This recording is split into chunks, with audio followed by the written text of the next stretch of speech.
Welcome, everyone. I'd like to welcome you to this month's featured interview with Sofia alumnus, Dr. Joanna Dodd Massey. Joanna graduated from Sofia University in 2012 with a doctorate in transpersonal psychology. Since that time, she's been working as a thought leader at the intersection of neuroscience and business communications, and she's agreed to share some of her pioneering work with us. So welcome, Joanna. I'll turn it over to you to share a little bit about your work that you're doing.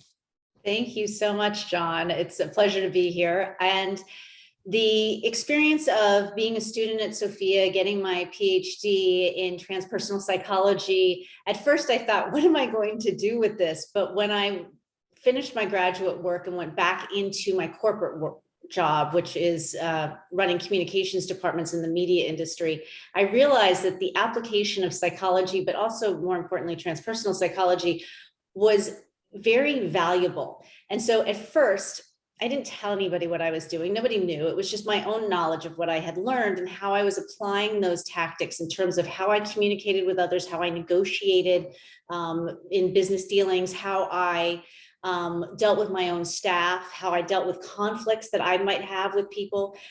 In fact, I have many of my CEOs thought it was a huge advantage that I had this psychology background. And I had one CEO in particular who loved to brag that, oh, Joanna has a doctorate in psychology. And we were sitting in a meeting one day and she said, Joanna's doctorate in psychology comes in really handy as long as the situation doesn't involve her directly. Like, oh my God, Margaret. She was right. To this day, it's still true. It was, it's one of those things, physician heal thyself, like you just, when it's your own issue, you don't see it. But I left the corporate world back in as a regular running PR departments and corporate communications. I stopped doing that back in 2019. And today I consult, I write books, I do a lot of speaking, and I'm a board director. So I get to tell now I get to tell CEOs from the other side, from the board side, how to run the company.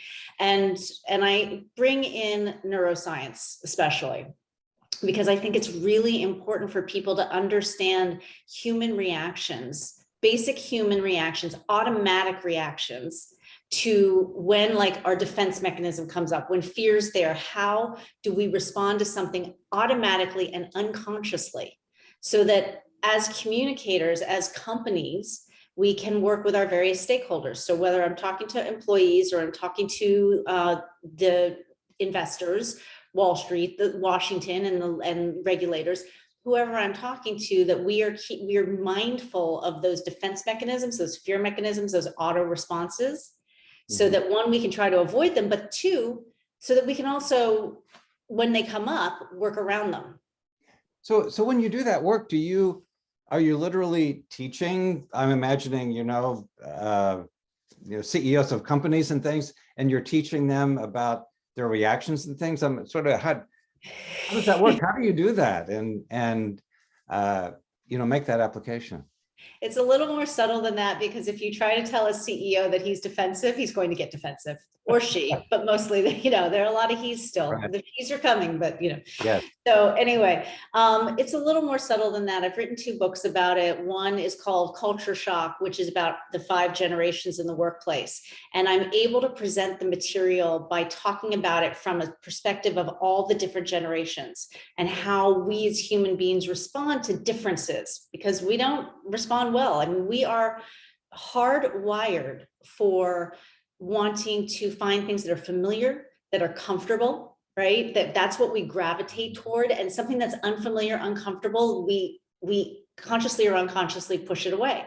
And so we have a lot of friction going on right now in the corporate world because of that. So I'm able to get the neuroscience in when I talk about that. Or I have another book called Communicating During a Crisis. Same thing. I mean, we just went through a massive crisis, right? How do you communicate to people who are in a massive amount of fear and anxiety and agita? And so I work the neuroscience in there. So it's not directly like, hey, CEO, you've got defense mechanisms and so does everybody else. It's a little more subtle than that. And it does sound like you're inviting people to become more self-aware of, their own reactions, and maybe inviting them to be aware of it and to use those or work with them. Do you find, are is that message well received? Are they open to that, or? I don't know. No, not at all, which is why it's more subtle than that. And I joke a lot that my books have business titles but they're really self-help books in disguise. And I did that so that my business colleagues would actually read them, because it is self-help. But if you tell people who are not inclined towards self-help that this is what it is, they're not going to be interested in it. If you present it as a business case and a business solution to a real problem that's happening right now, then they'll take a look at it and they'll read it. And so the feedback I get with Communicating During a Crisis, that book particularly, it's short, it's really brief. And I used to tell people, you can read it in an hour and a half. It's a quick read. And I got feedback from people saying, stop telling people that it's a quick read, because for people who don't know that material, they're underlining, they're taking notes, they're highlighting. And so I know that it's getting through, but it's written in a very basic way. It's not a lot of business speak, but it's also entertaining, and it uses business cases, right? So it's capturing an audience that doesn't normally get exposed to that type of self-help information. Yeah. It sounds like you really have to be very sensitive to where people are. That, at least to my understanding, an important part of communication is meeting people where they are and not expecting them to be somewhere else or to meet you where you are, Just like being a psychologist, right? Yeah, right. You have to meet the client where they're at. Exactly. And so I appreciate the way you're able to sort of weave these important principles and messages in there, and really helping to kind of further the dialogue and all that. It sounds like important work.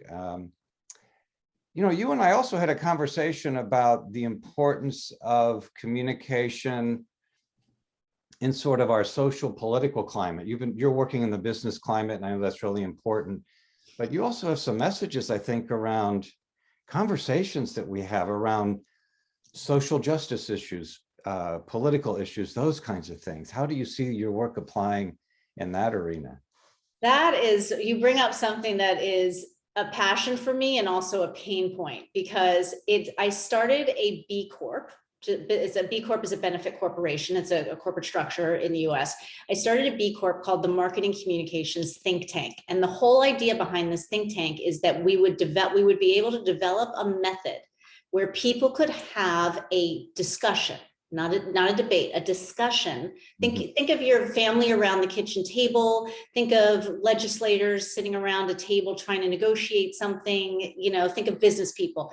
Anybody would be able to use this method to have a discussion about hot button issues like race, the environment, gun control, pro-choice, pro-life, all of it. Because what I'm finding, and I think a lot of us are, is that it's literally impossible these days to speak with someone whom you're on the opposite side of the fence with. Like it escalates so quickly into defense, attack. And it's not productive. The challenge that I have, and the reason why I say it's a pain point, is that the think tank relies on me trying to develop that method. And as I've tried to incorporate these types of discussions into my own life, I struggle to do it. And until I can do it myself, I can't put it out in the world. So I'm still working on that. You can take a class on negotiation, and you can spend a lot of money at a school to take a course on negotiation that runs for 13 weeks. I want to create something that's literally 3 steps that somebody anywhere in the middle of the country can look up on the internet and sit down at their kitchen table with their spouse, with their in-law, with their grandparent, and have that conversation that day, and not have to be a PhD to figure out how to do it. That sounds like incredibly important work right now. So I really want to honor, that work you're doing. It sounds like taking the idea of a family meeting, that you might have in family therapy or something, but extending it out into the big world. Yeah, I can't imagine anyone who isn't aware of how contentious and difficult conversations are, and people pushing each other away as a result of it, of not being able to come together. That's really, Exactly. And it seems like that's where our solution is. So, yeah, so it sounds like you're going to be continuing that work in the think Yes. and trying to come up with something. And I'm working on it. I have an advisory board, and I really need to, a lot of the work I'm doing right now is as a board director and a consultant. And so sometimes that work takes me, in the actual direction that I was already heading. But I have an advisory board on the think tank, and I need to really, frankly, it's me. I have to, I'm sure we can all relate to the procrastination thing. I sat down and I thought I could figure it out quickly, and I had something, and then I realized it didn't work. And, as it wasn't working, it's a human reaction, right? We all do it. It's kind of like, I'm not going to, I can't get this right now. So I do know one thing from my studies at Sofia University, which is if it's meant to come, it will come, and it will come in its own time. Yes. Thank you. That's a good maybe way to close here. So I want to honor our time here, but also to just thank you for the work you're doing and showing us some of the new and emerging ways that transpersonal psychology, neuroscience can be applied to real life issues. This is so important. And so on behalf of Sofia University, I want to honor the work you're doing and remind you to please stay connected so that we can continue to hear about the work you're doing, and maybe others will want to say, hey, I have some great ideas. Joanna, I want to contribute. So I would love that. Maybe that will happen. Okay. That would be great. Okay. Well, thank you very much, and wishing you well in all of your work.